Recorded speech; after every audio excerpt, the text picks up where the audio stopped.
everyone, and welcome back to the channel with a lot of honking behind me. Today we're going to take a walk through Paris Casino all the way through to Horseshoe, and we're going to have a chat about these properties as we go along. So Paris has been here for a couple of decades now, and it is probably what Caesars class as one of their higher end properties. It's not too bad. Obviously it's got the big Eiffel Tower here, and I believe it is bigger than the actual Eiffel Tower in Paris itself. You can just see one of the feet of it right there. As we go through, you can see that the atmosphere in here is very dark and relaxed. It's not dingy necessarily, but it's not really a casino that I particularly like. I like bright casinos, but it's okay in here. It's nice. Stage bar just over here, plenty of slots as you can see, and there is another one, the feet of the Eiffel Tower. Now as we come around here, you can see maybe in the distance the way to the check-in desk, the lobby, and as we go a little further around here, you'll slowly start to see on the left the walkway which will take you straight to Horseshoe. Now if you look at the sky, it's kind of cool.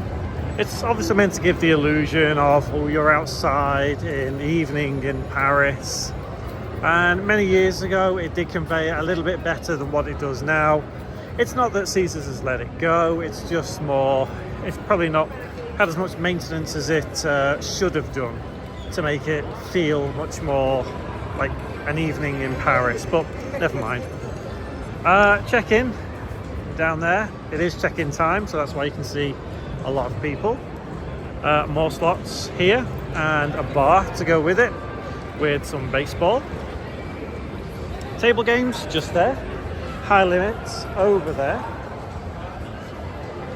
And as we come through this tunnel to Horseshoe, this passage, there are some shops and restaurants along the way. Some of them are very nice indeed. And it does continue the theme all the way till about halfway through the passage. So you can see the Parisian theme, the sky, the buildings, all very nice. So this passage has been connecting the two hotels for many years now. And obviously the hotel we're walking to now, Horseshoe, originally was the MGM Grand many decades ago. That's the Bordeaux Tower there for Paris. There was a fire, unfortunately, and it's one of the saddest days in Vegas history, among other very sad days in Vegas history. But it eventually changed its name to Bally's, and it stayed Bally's for many years. In fact, most people do still call it Bally's. It recently, I say recently, within the last couple of years, has changed its name to Horseshoe. And one of the towers now actually belongs to Paris. So Bally's, when it was Bally's, would have the two towers. The Jubilee Tower, which is the one closest to the Strip, is the one which now belongs to Paris. So you can book those rooms via Paris rather than Horseshoe. But yes, a couple of years ago it changed its name to Horseshoe, and I think that's why a lot of people do still call it Bally's. I would imagine it's the same scenario as when the Imperial Palace changed its name to the Quad and then changed it to the Link. For a couple of years after, people would have still referred to it as Imperial Palace because it was what they knew best. But now everyone knows it as the Link. Anyway, we're not here for the Link, we're here for Paris and Horseshoe. And you can see that the aesthetic of Paris still exists all the way down here. Even the street lights. It's quite a nice walk, this, to be honest.